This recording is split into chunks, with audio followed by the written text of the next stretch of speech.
Hey everyone, welcome back. Well, we're starting out in the shop today. And this is some teak wood that I picked up off the side of the road. It was part of an old futon bed, and it conveniently has those holes drilled in it for screws. So I'm going to make me a box for this forest. And first thing is to cut it all up, of course. But I'll save you the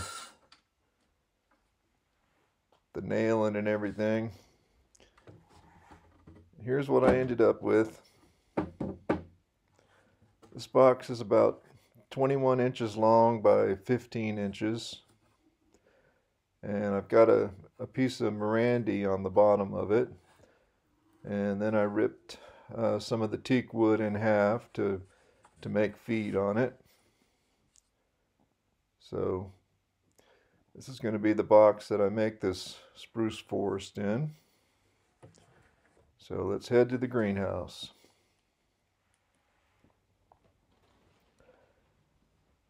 So the last time I was in the shale pit, I looked around and pulled out these 7 spruce trees for this forest. And this one obviously was trying to make a taproot. So it had to go. Wouldn't want that in the box. And it was a thick root.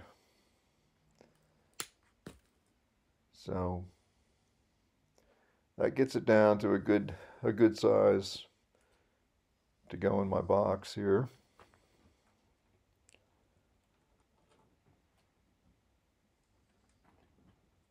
So these trees in the shale pit, they have a hard life.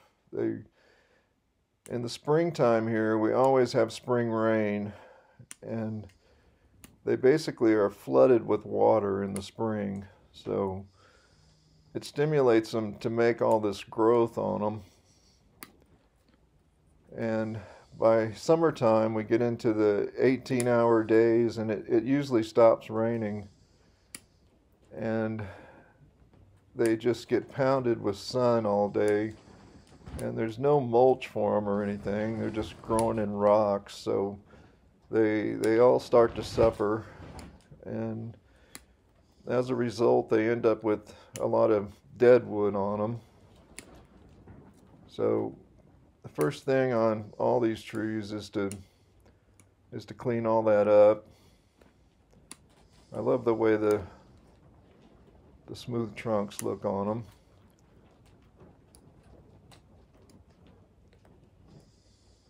So I'm going to do that to all 7 trees before I start to put them in the box. So they also have quite a bit of dead ends on them. So I'll remove as much of that as I can also. And that's all caused by the summertime conditions when they run out of water and the shale pit dries out. So it's quite the brutal life for them. The trees in the forest have natural mulch and shade from the bigger trees. But in the shale pit, they're just totally exposed. And they all kind of have the same features on them. So this one too was trying to make a taproot, but it still turned into a lateral root, but it's bigger than I want in the box, so it needed to be cut off.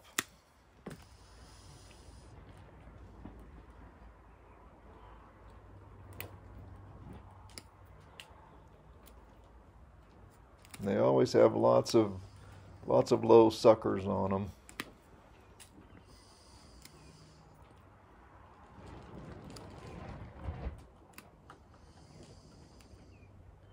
So I'm going to get all 7 of them cleaned up before I start to make the forest.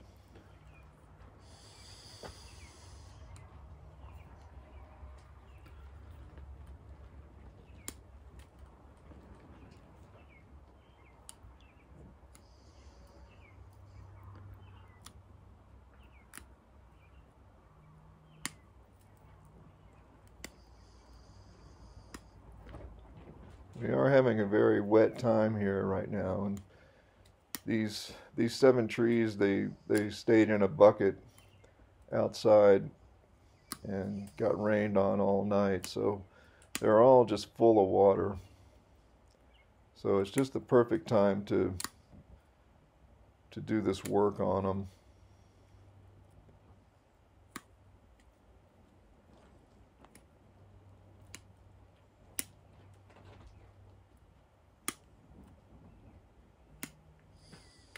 If I tried to do this in the middle of the summer when they were stressed, it would not be the same result. So this is the time to really enjoy collecting trees and do things like make forests out of them. Water has a lot to do with their existence.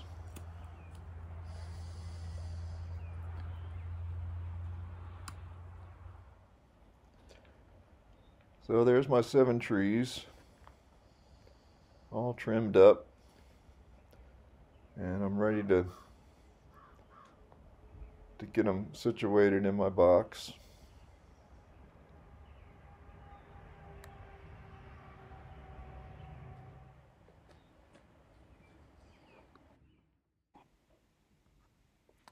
So the first thing I want to do is establish where my pathway is going to go. I love having a pathway in my forests.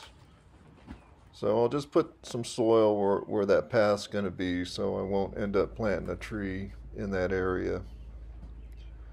So here's some music by a friend of ours named Phil Hoffman. I hope you enjoy.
So let's talk about rocks for a minute. Rocks are really important when making something like this, and you can see I was having trouble with that one tree not wanting to stand up, and it's the rocks that help you get them situated. And that tree made this whole forest, the movement down at the bottom of it, so it was really important that that one was placed just right. And those two rocks there ended up making that happen for me.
So at this point it's coming together well. You can see the importance the rocks play in making a forest like this. The rock hounding is really good around here. There's always beautiful rocks to collect.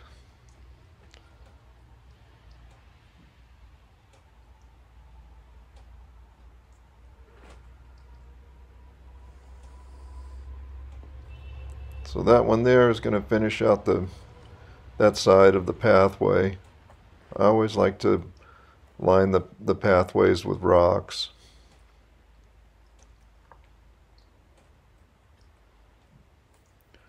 And this was a really nice tree, this one that's going in there now. It was a little fuller than the rest of them.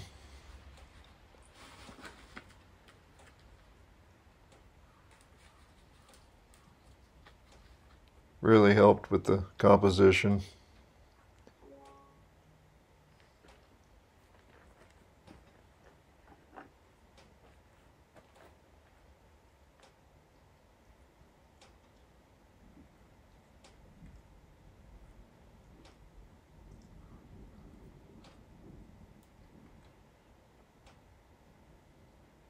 So I've got 6 trees in there now.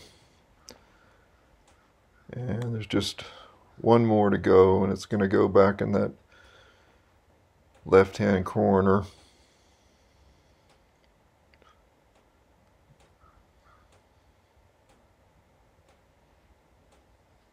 Oh, first this little one in the front. And that tree was actually one that was just a hanger-on. It was one that was growing right next to one of these other trees. So it was a little bonus tree, but it made a nice tree to go right in the front. I always like to put the smallest trees up front in them.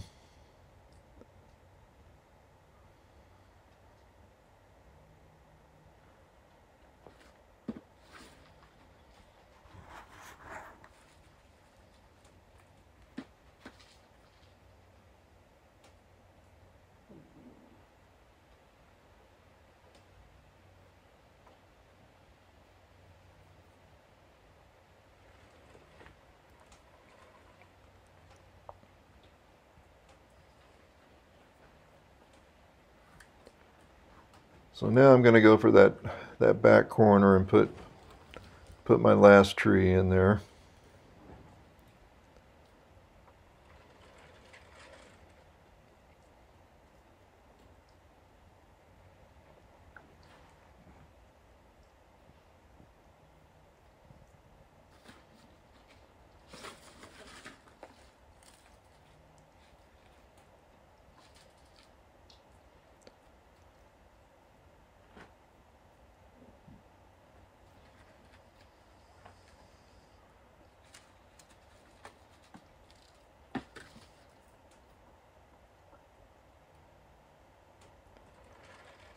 So that gets all my 7 trees planted in the box.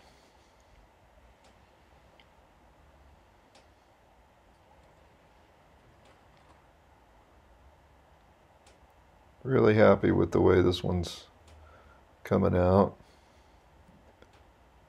If you look at that one tree that has the movement in it on the right side, it just makes the whole composition. I love the movement that a lot of these trees have down low, and that one just made this whole forest for me.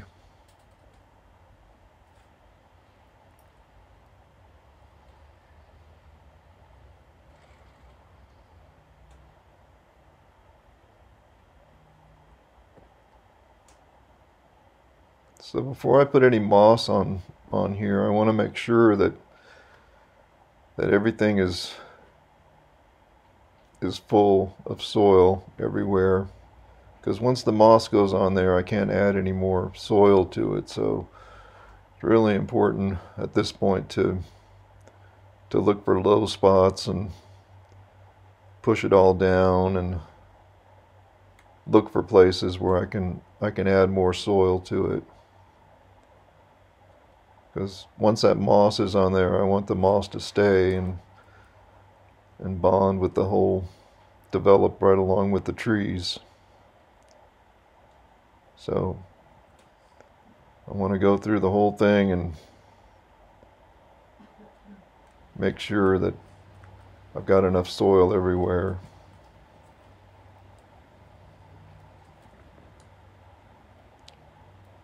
And then it's time to moss it up.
So to finish it off, I'm putting some sand in the pathway.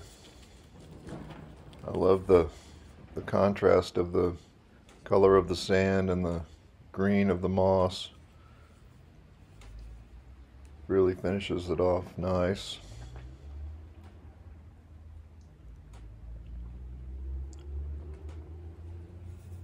All in all, I'm really happy with this one.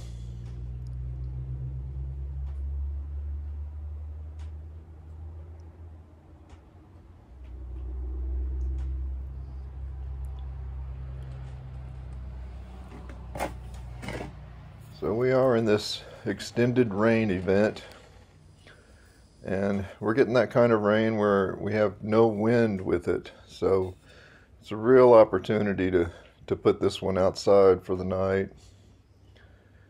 So here it is out on the bench where it's going to stay for the night.